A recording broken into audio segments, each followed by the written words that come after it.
2024 दिन शनिवार। आज के धम्म वर्ग में आप सबका स्वागत करते हुए हमारे महामानव तथागत बुद्ध डॉक्टर बाबा साहब आम्बेडकर, माता रमाई, उनको नमन करते हुए आज हम धम्म वर्ग की शुरुआत करने जा रहे हैं। उसके पहले वंदना होगी, सब लोग वंदना करेंगे। सम्मा संबुद्धो भगवान् बुद्धं भगवन्तं अभिवादयामि। स्वाखातो भगवता धम्मो धम्मं नमस्सामि। सुपटिपन्नो भगवतो सावक संघो संघं नमामि। डॉक्टर भीमराव अंबेडकर जी द्वारा 14 अक्टूबर 1956 को बौद्ध धर्म ग्रहण करने पर ली गई व उपासकों को दी गई 22 प्रतिज्ञा यानी मुक्ति का मार्ग। पहली प्रतिज्ञा है कि मैं ब्रह्मा विष्णु और महेश को कभी ईश्वर नहीं मानूंगा और न कभी उनकी पूजा करूंगा। मैं राम और कृष्ण को ईश्वर नहीं मानूंगा, न कभी उनकी पूजा करूंगा। मैं गौरी गणपति आदि हिंदू धर्म के किसी देवी देवता को नहीं मानूंगा और न उनकी पूजा करूंगा। गंभीर विषय है और कठिन विषय है। पूरे बुद्धायन धम्म ग्रंथ में ये नैतिकता का जो विषय है वो सबसे कठिन मुझे लगता है और मैं इस कठिन विषय को आपके सामने रखने की कोशिश करता हूँ। तो मैं सबसे गुजारिश करूँगा कि आप सब ये नए विषय के तरफ ध्यान देंगे और सीखने की कोशिश करेंगे, ऐसे मैं आपसे अपेक्षा रखते हुए इस विषय को शुरुआत करता हूँ। पहला, नैतिकता में ईश्वर को कोई स्थान, बुद्ध धर्म में ईश्वर को कोई स्थान नहीं है, लेकिन बाकी धर्मों में ईश्वर का स्थान है। बाकी धर्म में ईश्वर को सर्वश्रेष्ठ मानते हैं, ईश्वर को इस सृष्टि का निर्माता मानते हैं, ईश्वर को हर प्राणी मात्रा का निर्माता मानते हैं। जो कुछ भी घटनाएं घटती है तो वो सारी घटनाएं ईश्वर के कहने से होती है या उनके मंजूरी से होती है। इस तरह की बातें बाकी धर्म में मानी जाती है और ईश्वर को इतना महत्व है बाकी धर्म में कि ईश्वर के बगैर उन धर्म का पत्ता हिल नहीं सकता। इतना महत्व ईश्वर का अन्य धर्मों में है, लेकिन बुद्ध धर्म में ईश्वर को कोई स्थान नहीं है, आत्मा को कोई स्थान नहीं है। तो जहाँ पे ईश्वर को कोई स्थान नहीं है, वहां पे बुद्ध धर्म में नैतिकता को वो स्थान प्राप्त हुआ। नैतिकता को ईश्वर के बराबर स्थान प्राप्त हुआ। तो इसका मतलब आप समझिए, समझने की कोशिश कीजिए कि नैतिकता का स्थान कितना बड़ा होगा। जब ईश्वर के जगह पर नैतिकता को रखा गया, तो जैसे अन्य धर्मों में ईश्वर का स्थान है सबसे ऊंचा, उसी प्रकार बुद्ध धर्म में नैतिकता का स्थान सबसे ऊंचा माना गया है। इसलिए हमें, अगर बुद्ध धर्म के हम अनुयायी हैं, बुद्ध धर्म का पालन करना चाहते हैं, बुद्ध धर्म के माध्यम से हम अपने जीवन को श्रेष्ठ बनाना चाहते हैं, अपने जीवन को ऊंचा उठाना चाहते हैं, तो हमें नैतिकता के बारे में जानकारी होना जरूरी है। अगर हम धम्म के बारे में सारी जानकारी रखते हैं, मगर नैतिकता के बारे में हमको पता नहीं है, तो हम धम्म में कुछ नहीं सीखे। क्योंकि नैतिकता को इतना महत्व दिया है, इतना महत्व दिया है कि नैतिकता को ईश्वर का स्थान प्राप्त हुआ बुद्ध धर्म में। तो आप समझने की कोशिश कीजिए कि नैतिकता कितनी हमारे लिए महान है, कितनी हमारे लिए श्रेष्ठ है, और हम लोगों ने अपने जीवन में नैतिकता को कितना महत्व देना चाहिए, इसके बारे में हमें खुद सोचना है, खुद ही उसका अनुकरण करना है। दूसरी बात बताई गई कि नैतिकता ही धम्म का सार है, इसके बिना धम्म ही नहीं है। तो पूरे धम्म का निचोड़, बड़े बड़े त्रिपिटक है, सुत्त पिटक है, विनय पिटक है, अभिधम्म पिटक है, बाकी उसके कमेंट्रीज है, इतना बड़ा हमारा धर्म ग्रंथ है। इस धर्म ग्रंथों में, बुद्ध धर्म के ग्रंथों में सबका सार यानी धम्म का सार यानी नैतिकता है।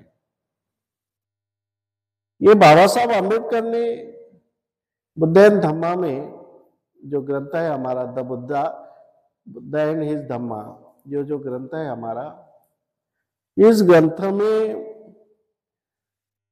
जो बाबा साहब ने नैतिकता को इतना महत्व दिया, शायद कोई भी बौद्ध धम्म ग्रंथ में इतना नैतिकता को महत्व दिया नहीं होगा। इतना महत्व बाबा साहब ने नैतिकता को दिया।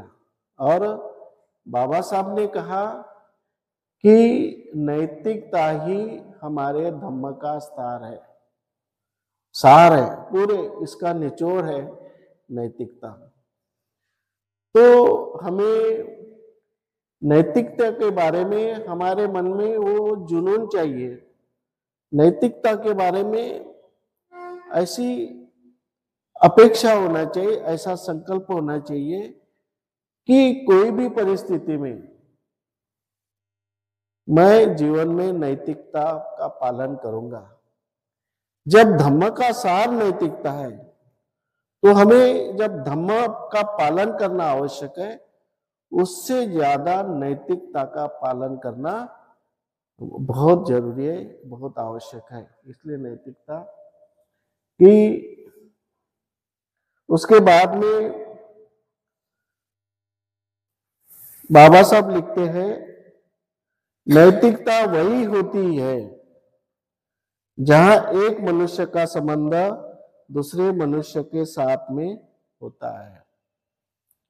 जब मनुष्य से जब संबंध आता है, when it is a single man, जब वो मनुष्य अकेला है, तो उसको धम्म की आवश्यकता नहीं और नैतिकता की आवश्यकता नहीं।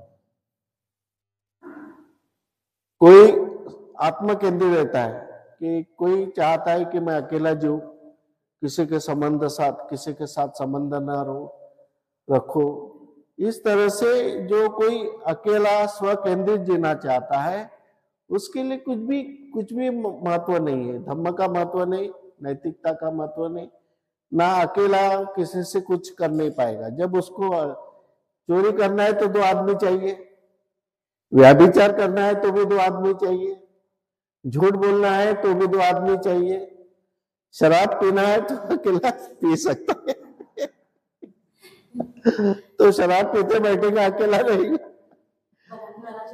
बनाने वाला भी चाहिए, उसको भी 2 आदमी चाहिए। तो इसलिए जब वो अकेला है मनुष्य, तो उसको धम्म की कोई जरूरत नहीं है। जिस दिन मनुष्य ने दूसरे मनुष्य के साथ संबंध रखना शुरू किया, एक इंसान का दूसरे इंसान से जब संबंध शुरू हो गया, तो इसमें नैतिकता की आवश्यकता होती है। देखो कितनी महत्व की बात है। नैतिकता और धर्म की आवश्यकता है कब कि ये मनुष्य के साथ संबंध है। मनुष्य का इस मनुष्य से संबंध अगर जोड़ है, या फिर इस मनुष्य का इस मनुष्य के साथ संबंध करना है, तो हमें नैतिकता और धर्म की आवश्यकता है। इसके बगैर हम काम कर ही नहीं सकते, इसके बगैर हमारा जमता ही नहीं। तो समझ लो कि धम्म के बराबर नैतिकता है। जैसा बुद्ध धम्म में कहा है कि धम्म में जब धम्म की आवश्यकता कब है, जब एक मनुष्य दूसरे मनुष्य के साथ संबंध करता है, तब उसको धम्म के बगैर काम हो ही नहीं सकता। धम्म लागू होता है वहां पे, उसकी इच्छा न हो या न हो, तुम्हारी इच्छा है या नहीं है, कोई फर्क नहीं पड़ता। लेकिन जब तुम दूसरे के साथ संबंध रखते हो तो धम्म की आवश्यकता होती है। भलाई तुमको नहीं लगती होगी, लेकिन धम्म की आवश्यकता होती है। क्योंकि जहां पे व्यवहार आया, मनुष्य मनुष्य का व्यवहार आया, यहाँ पे व्यवहार आया,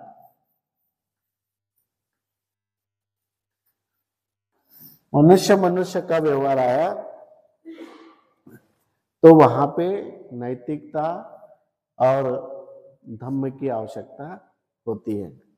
ये बाबा साहब का कहना है।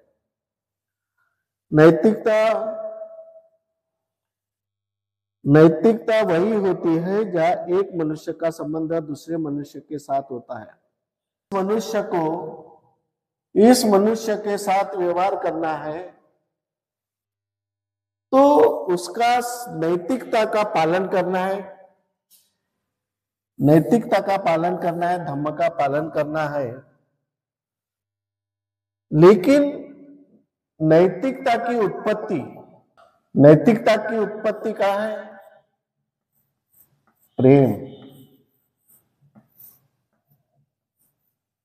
लव। ये बात हमें समझने की आवश्यकता है। नैतिकता उत्पन्न कब होती है? नैतिकता की उत्पत्ति जब होती है, जब प्रेम की आवश्यकता होती है। प्रेम, लव।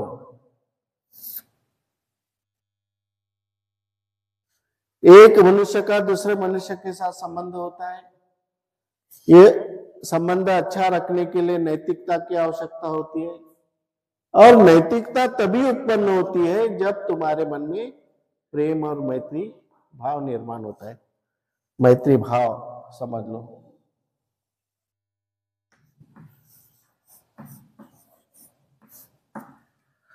इसके ऊपर आप गहराई से चिंतन करो कि बाबा साहब ने ये क्यों लिखा होगा। लोग प्रेम भी कह सकते हैं, और इसको दूसरा वर्ड है, ये करुणा भी दूसरा वर्ड है। यहाँ पे करुणा होना चाहिए, प्रेम होना चाहिए, लव होना चाहिए। ये जब तुम्हारे मन में लव की भावना होगी, जब तुम्हारे मन में प्रेम की भावना होगी, जब तुम्हारे मन में जब दूसरे के प्रति जब ये जैसे इस इसके मन में जैसे इसके मन में किसी के प्रति प्रेम की भावना निर्माण होगी, तो ये क्या करेगा? उसके लिए कुछ भी करने के लिए तैयार रहेगा, कुछ भी। प्रेम लव ऐसी चीज है कि आदमी उसके लिए कुछ भी करने के लिए तैयार होता है। इतना उसमें ये पॉजिटिवनेस होता है, इतना प्रेम और लव में इतना एक जुनून होता है कि जैसे किसी का किसी से प्रेम होता है, अगर किसी ने विरोध किया तो परिवार छोड़ के सब छोड़ के जा सकते हैं, लेकिन मैत्री और प्रेम को छोड़ते नहीं। प्रेम को आदमी छोड़ता नहीं, लव को छोड़ता नहीं। इतना ये है। लेकिन जो लव है, ये प्रेम है, ये दिल से होने को ना। जो लोग बाहरी तौर पे जो करते हैं वो स्वार्थी प्रेम होता है, स्वार्थी लव होता है, लेकिन ये स्वार्थी लव नहीं है।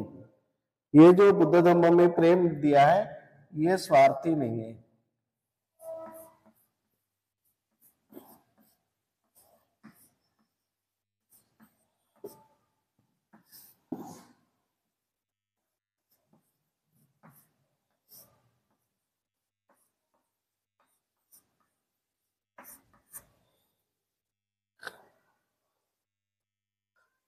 जब एक मनुष्य के मन में दूसरे मनुष्य के प्रति मैत्री की भावना आती है, करुणा की भावना आती है, प्यार की भावना आती है, लव की भावना आती है, तो उस समय वो इतने इसमें रहता है, इतनी भावना उसकी उद्रक होती है कि वो इसके लिए कुछ भी करने के लिए तैयार हो जाता है। इसलिए नैतिकता की उत्पत्ति किसमें है?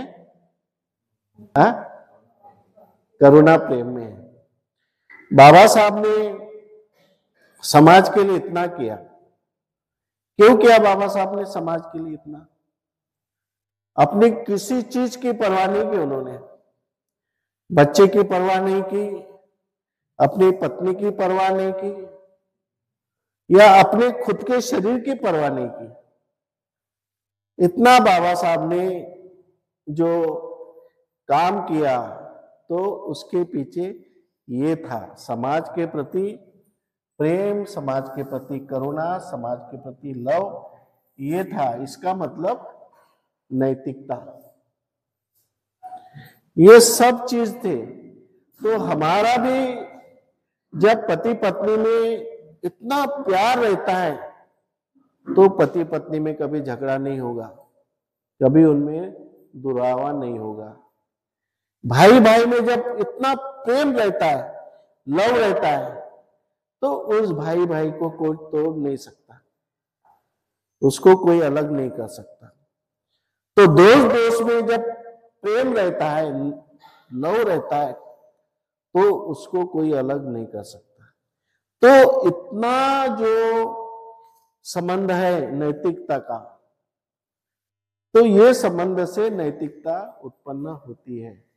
तो कहने का मतलब है ये हमारा समाज के प्रति इतना प्यार होना चाहिए, समाज के प्रति इतना लव होना चाहिए, समाज के प्रति इतनी करुणा होना चाहिए कि हम जब हमारे मन में वो इमोशंस पैदा हो गए, जब हमारे मन में वो भावना पैदा होगी, जब हमारे मन में वो भावना पैदा होगी कि हमें ये भावना कब पैदा होगी? जब हमारा प्यार होगा, जब हमारी किसी के प्रति करुणा होगी, समाज के प्रति हमारा प्यार होगा, समाज के प्रति हमारी करुणा होगी, तो अपने आप ही वो मन में भावना निर्माण होगी, अपने आप वो मॉरलिटी तैयार होगी, और मॉरलिटी से हम समाज को अच्छा बना सकते हैं।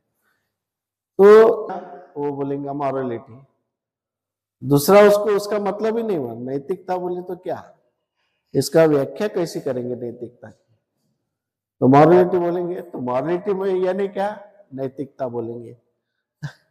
इसके ज्यादा क्या क्या कहेंगे? इसलिए नैतिकता की जो व्याख्या मैंने किया है, एक मनुष्य द्वारा दूसरे मनुष्य से प्रत्यक्ष प्रेम के संबंध बनाने वाली नीति या व्यवहार। हमें वो नीति सीखना है। नैतिकता सीखना है का मतलब हमें वो व्यवहार सीखना है, हमें वो नीति सीखना है। कौन सी नीति? कि एक मनुष्य का दूसरे मनुष्य के साथ प्रेम का, करुणा का व्यवहार हो। ऐसी जब हमें नीति बनाना है, जब नीति हम बनाएंगे तो नैतिकता हो जाएगी। एक नैतिकता है ना, एक नीति। कौन सी नीति है? कि एक मनुष्य द्वारा दूसरे मनुष्य से प्रत्यक्ष प्रेम के संबंध बनाने वाली नीति या व्यवहार, इसको कहेंगे नैतिकता। ये डेफिनेशन है नैतिकता की। हाँ, एक मनुष्य द्वारा दूसरे मनुष्य से संबंध, प्रत्यक्ष संबंध ऐसे होने चाहिए, कुछ ऐसे होने चाहिए कि उसके साथ में अपना जो साथगांठ है या कुछ है वो एक प्रेम स्वरूप के हिसाब से होनी चाहिए, जिससे अपन जो भी संबंध बना रहे या कुछ चीजें कर रहे हैं, धर्म के माध्यम से कर रहे हैं या किसी और माध्यम से कर रहे हैं, तो साथ जो है एक दूसरे के साथ अच्छा होना चाहिए। उसके बाद में जो चीजें हम कर रहे हैं वो एक दूसरे को जानकर और एक साथ ही करनी चाहिए, ऐसा मुझे लगता है। बिल्कुल बिल्कुल। यानी जो कोई वादा करते हैं ना, मरते दम तक हम एक साथ रहेंगे, जो लोग कहते हैं ना आखिरी दम तक हम साथ रहेंगे, तो वो एक नाता रहता है, एक रिश्ता रहता है। इसलिए वो कहता है कि मरते दम तक हम साथ में रहेंगे। तो वो रिश्ता, वो मन की एक अवस्था है। ये इतनी बड़ी अवस्था है मन की, कि बहुत बड़ी अवस्था है कि हम उसके लिए क्या कर सकते हैं, उसके लिए क्या करना है। इतनी सारी जो बातें अपने मन के अंदर निर्माण होती है, एक में के प्रति, एक मनुष्य के दूसरे मनुष्य के प्रति। ऐसे हमें नीति बनाना है। नैतिकता यानी ऐसी नीति हमें बनाना है। मन में वो नीति तैयार करना है कि मैं इनसे कैसा व्यवहार करूं कि जो आपस में प्यार बढ़े, आपस में मैत्री बढ़े, आखिरी दम तक हम मिलके रहें। मैं ऐसा, हम एक में से कैसा व्यवहार करें, हम परस्पर एक दूसरे से कैसी नीति अपनाएं कि जिससे हम आखिरी दम तक न टूटते हुए हम साथ में बंधुभाव से काम करेंगे, मैत्री से काम करेंगे, करुणा के साथ काम करेंगे। किसी से करुणा स्थापित करने के लिए, किसी से मैत्री स्थापित करने के लिए किसी की परमिशन की गरज नहीं है, आवश्यकता नहीं, डायरेक्ट। यानी बाबा साहब ने कितना शब्द यूज किया कि डायरेक्ट लविंग। दूसरे क्या करते हैं दूसरे धर्म में, कि दूसरे धर्म में इसका भला करना है, इससे मैत्री करना है, इससे करुणा करना है, तो ईश्वर को प्रसन्न करते हैं, ईश्वर की परमिशन लेते हैं। यहाँ पे किसी की परमिशन नहीं, क्या ईश्वर की परमिशन लेने की जरूरत नहीं। नैतिकता डायरेक्ट अपने में निर्माण होना चाहिए। वो नीति बनाना अपना काम है, और वो भी कैसा, डायरेक्ट प्रेम से। जैसे कोई कहते हैं ना कि अरे इनडायरेक्टली मैं उससे बहुत प्यार करता हूँ, मैं इससे लव करता हूँ, मेरे मन में बहुत करुणा है। ऐसा इनडायरेक्ट नहीं है कि डायरेक्ट तुम उसका भला करने के लिए डायरेक्ट तुम करो, उसका भला करना है, कल्याण करना है, डायरेक्ट करो। ये दो दूसरे मार्ग का आवश्यकता नहीं है। एक तो आप थोड़ा सा ये कीजिए, जिसको कहते हैं कि विजुअलाइजेशन, जिसको चिंतन करते हैं, चिंतन कहते हैं कि चिंतन में जैसे आदमी सोचता है ऐसा होगा तो एक ऐसा होगा, ऐसा अगर हो सकता है तो कैसा हो सकता है। तो एक मन में एक चिंतन करते हैं, एक विजुअलाइजेशन करते हैं, कोई चित्र ऐसा खड़ा करते हैं दिमाग के सामने, नजर के सामने। आप समझ लो कि एक इंसान के दूसरे इंसान के साथ डायरेक्ट प्रेम के संबंध है, मैत्री के संबंध है, तो समाज कैसा बनेगा?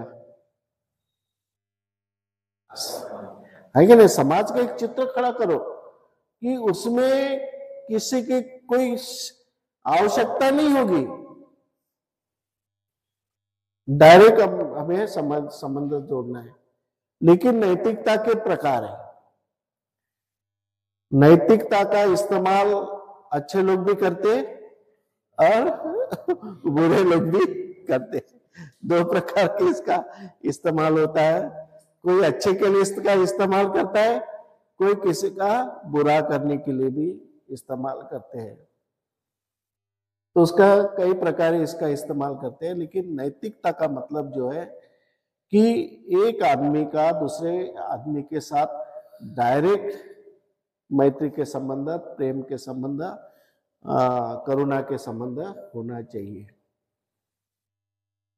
अब कोई किसी पे करुणा करता तो उसमें भी भेदभाव है।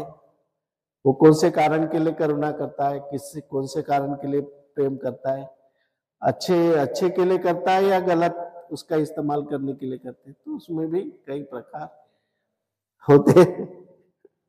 तुम्हारा दुश्मन भी होगा, अगर तुम उसको मैत्री से, प्रेम से जीतना चाहते हो तो जीत सकते हैं।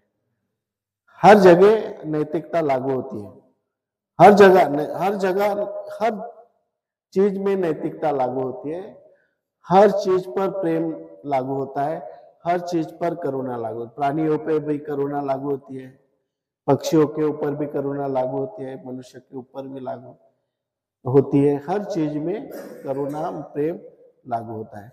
अब ये छोटी सी चीज है, ये इस पे अगर आदमी प्रेम करे तो इसको कितना संभाल कर रखेगा वो, क्योंकि उसकी प्यारी चीज है, 2 पैसे की चीज होंगी, लेकिन जब इसके ऊपर वो प्यार करता है